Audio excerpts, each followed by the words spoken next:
going, everybody? It's kind of sad though. I don't really know. Okay, so this is gonna be about Amy Winehouse, and it's not really anything, any controversial type deal. It's unfortunate. I was looking at this tribute from Bruno Mars, and I remember when I first seen it, I didn't really watch much because I wasn't really big on Amy Winehouse. I knew like she was going through the drug addiction, and she died from overdose, or at least I knew of it. I didn't really think too hard about it, and frankly at that time I didn't really care that much. And looking back, and this was years ago, so I'm looking back and I'm like, I'm getting into her music now, or at least like very slowly, just trying to creep in there, just like trying to dip my toes in there in the music. And my next song, because at first I'm like listening to with the Rehab song, and I listened to the whole song, and I'm like, oh, okay, so she ain't really about this whole, let me just stick it to the audience, I know I should be going to rehab, but I'm not gonna do that. And it's like, I guess it just shows how addiction is just it's very complex, man. Made me think about DMX too, and that dude was getting weight, and from what I know, drugs, they I don't know, I could be wrong, but I feel like it saps you of your weight. And you see somebody who's just very, very thin, and it's just, I don't know, maybe it's just safe to say, like, maybe it's the drugs, but yeah, man. And I'm not really too sure about, I mean, it could, again, I don't know if I've ever seen an addict that was pretty weighty, but seeing DMX in his final years or something, he gathered weight. He was a hefty dude, so it's just sad, like that stuff kind of always has a clutch on people, and he was very religious, so it was just like, that them drugs really like grabbed him, to the point where his faith was like, I'm not saying his faith is illegitimate, I believe his faith was legitimate, and he just had a lot of problems, a lot of family problems, like he got his drug addiction started real young, but it's just, yeah, man. And then you learn from that song, like she was saying, maybe I don't want to go to rehab, but I really want a friend, right now. And it's just unfortunate because it's like, I feel like it's misplaced care. We have like, we really want people to get help, but we just really press them in a way that just warps them, rubber bands them back into the stuff that we don't want them to do, And this is with a lot of things, whether it's addiction, or it's about just gathering better status for yourself. We don't want to live like that. We don't want to live poorly. But sometimes it made me think about the Christian thing. I get it. He was really on some perv stuff. I haven't even read from this dude Gino Samuel. He has a whole 47 part. He got a whole part documenting his life from his birth to current day, at least somewhat to current day. His current stuff he don't have, and I guess he's doing a hiatus. These are all things I've heard. I don't really have any factoids on it, but apparently this is where he finally was like, yo, I gotta take a break, this is too much. I'm like, it wasn't too much when you documented the dude's baby pictures. And again, I get it, I guess, because he's a public figure. I guess that's, I really feel like that's really like kind of fishy, like, putting people's like baby pictures out there, I'm sorry, it's entertaining. I did the same thing on Onision, but it's just, when I think about that, like, it's just kind of funny, and not funny haha, but funny weird. Just like, that's really weird. Like, we really watching this dude as being documented from his birth, being harassed by internet thugs pretty much for years, for decades, to the point where they harassed him because what? He has a traditional set of values, and I get it. I'm black. He didn't like black women. Problematic, yes. It's real problematic. And I've had a previous talks about preference, to be just kind of a little sketchy in itself, because it's like you're kind of excluding the whole race, and this a lot of people have preferences like that, like they like a certain race and that's it. And I'm like, I get it. I get culture. People like culture. People's and it affects behavior and stuff like that. But it makes me feel kind of weird, even for myself. Just like when you like just a race.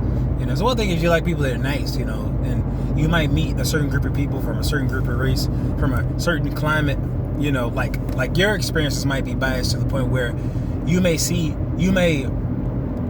conflate the idea of race versus a behavior, and you may not like these particular people with a certain behavior because you've kind of melded those ideas of like people who do this are from this race.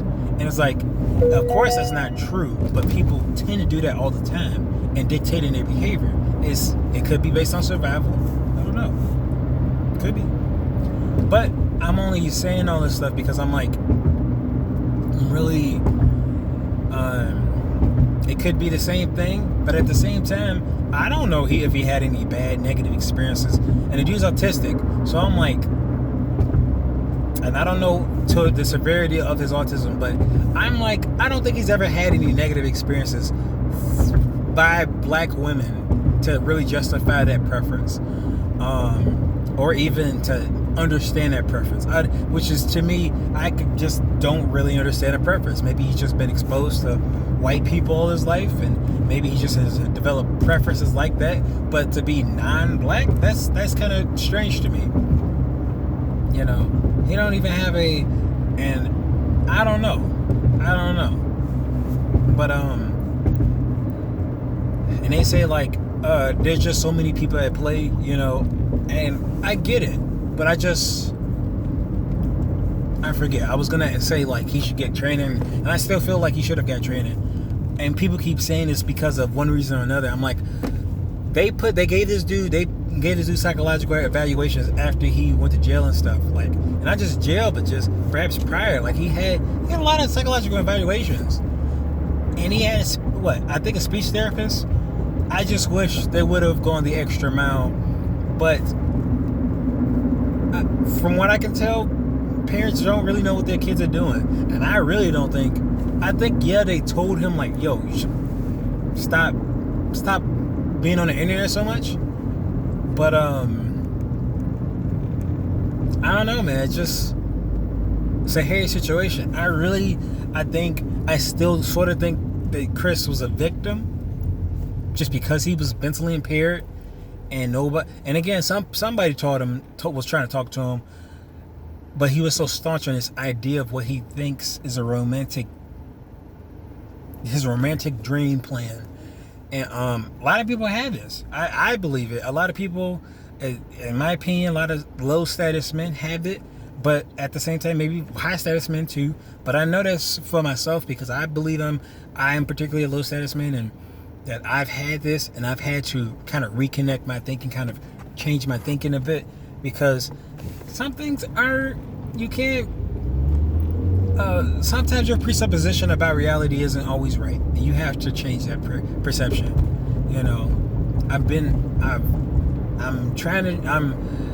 I guess I'm just on the friend route. I'm just trying to find friends and just trying to see where that works, and just try not to be so pressured with myself to be with somebody. And I'm like, I can feel loneliness at times, but sometimes maybe not. Maybe I shouldn't be so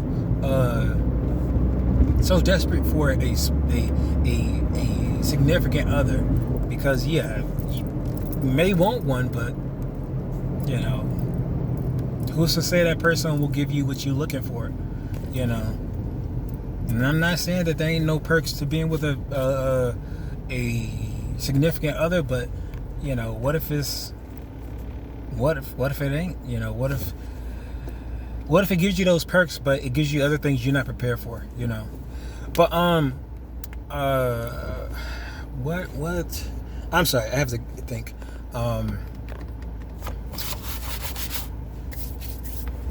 I think it's just unfortunate. I was just I seen from back to the Bruno Mars thing, the tribute for Amy Winehouse. He was singing this song called Valerie, and apparently Amy Winehouse, she has multiple versions of the song. So she has one song, and then she has another song where they do another take, and I guess they say so it has a more pop sound, and so they have a pop sound version of it, and they have I guess they call it what 78 version of it, and yeah, it's great, man. She throws it down with her audio, with her vocals, and I was just for me, I like my little hobby is singing, so I like to play around, and I picked something up from this speech dude. He was like, because I was curious about not only her how she does it, but Angela McCluskey from Telepop Music and Celeste. I was curious how they sound like it. They had that smoky type deal, and I love that sound, And I'm like, how do they sound like that,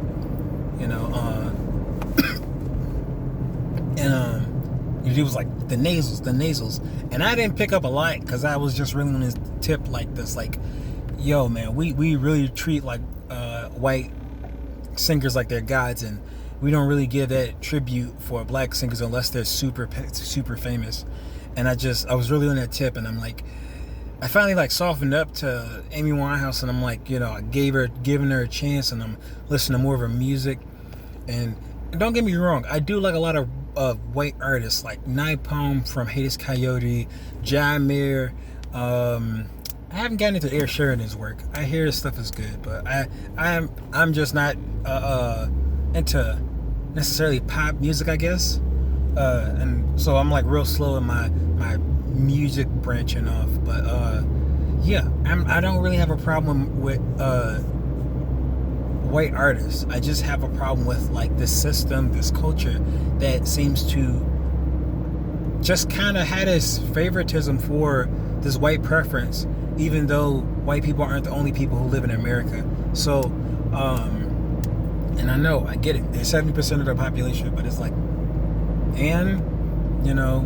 they're not the only people who live here, And even with the LGBTQIA is what they're aren't they single digits of the population? And that's for everybody. And so I just am a little confused personally, because I'm they get more representation even though they're smaller in the population. So it's a little strange for me sometimes. But at the same time, I understand representation is important. I've been saying it for black people for a long time. I'm it's so important for people to have images of people who look like them, because again, I've been exposed to plenty of white images, and I have white archetypes, even though these so-called archetypes are supposed to be like every man. Every man isn't for every man from a different race. It's every man from that same race, the general white man, So sometimes the everyman, and I get it, they play roles, they play movies, but it's not always supposed to be, it don't always represent people who look like us, And I see from YouTubers, when they try to shame black culture, black art, I begin a little offended, because I'm you have a platform. So when you say, or for instance, Dan Schneider's weird anti-blackness, because I remember he made a joke for one of his characters to be I like blueberry, I like raspberry, but I don't like Halle Berry. And I'm what the heck is that about? And I get it. It was supposed to be this stupid cutesy joke, but I'm why are you taking shots at black artists? Forgive me, I can rant about this stuff, but my thing is just that back to Amy Winehouse, I seen Bruno Mars, his tribute, and I love it. He has that time capsule flair, the time capsule charm in his music, about his music, and I thought it was okay, But one thing that made me sad was her picture. They showed a picture of her, and her picture was a dated picture, and it just made me sad, because I'm they don't have a current picture of her, And it's sad, of course, because she passed away at a time where technology wasn't so great, and it just kind of affected me a little bit, because I'm wow, she's really not with us, and that's really sad. That's they're really not with. She's really not with us anymore. They gave they had a faded picture. I don't know from where, but they had a faded picture of her from I don't know. It looked like those blurry pictures from the 2000s, like maybe prior to the Kanye era, where they had those like the Lauryn Hill stuff, where everything was kind of blurry, and you watched it, you was like, man, this stuff was cool. But then I look back and I'm like, why the picture look like that? It really looked blurry for some reason. What's up with that? So I'm like, maybe as a kid it didn't really matter, but I felt like if I watched these shows and stuff, I could, like, didn't we have better picture quality? Why they look weird like that? Like, it wasn't, because maybe it was like, as a music video, you suspend your disbelief, and you like, you really like, yo, this is awesome, because it's a music video. But maybe that's the case. I just found it to be a little strange to me. Looking back, of course. But as they say, not hindsight is 20/20, but you get to criticize the past from your present, which is like a chronological snobbery. And I think that C.S. Lewis said that. But yeah, it was just sad. It was sad to see that old picture of Amy Winehouse. It wasn't even a clear picture. It was like a picture you find from, like, I don't know, the ones that's like, you don't have a lot of info on this person, so you got it. And I'm like, yo, dog, that sucks. That really sucks. And, but yeah, man, it's just like it sucks that she's gone, and it sucks that, like, she can't be with us to experience the new technology, the newness of life. I still keep thinking of Etika when I think about technology, because he was talking about that in his last video. He was like, yo, I'm gonna miss out on a lot of Nintendo games, and I don't know what happened, but it's just sad, man. And I for some reason I thought about that. I keep thinking about that, just like, yo, man. And I feel like I get chronophobia. I've been trying to live in the present, trying to be a bit more practice awareness, and being in a moment versus being anywhere else. And it's still sad, man. It's just, sometimes I feel like it's chronophobia. I could be wrong. This is me self-diagnosing, but I'm like, man, it's just sad, because it's like, shoot, man, it's passing us by. It's really passing us by out here. When we pass away, what's going to be out there? Is VR going to be better? We're going to finally get those hover cars. And I get it, we got some hover stuff, but, like, are those hand jet things, is that going to be better? It's just sometimes I fear about missing out. And that's why with that John Mayer song, Stop This Train, it'd be really getting to me, because I'm like, yo, and that bridge, when you talk about the bridge, and he's like, once in a while, when it's good, it feel like it's good, and they're still around, and they're still safe and sound, you don't miss a thing, till you cry, something like cry when you're driving away in the dark. It was just kind of like, shoot, man, gosh, that's sad, But yeah, sorry, I'm about to go sit here and eat some McDonald's. I know, ironic, right? Talking about I'm scared of time, but I'm eating stuff that make me die faster. But, yeah, I'll talk to y'all later. Bye.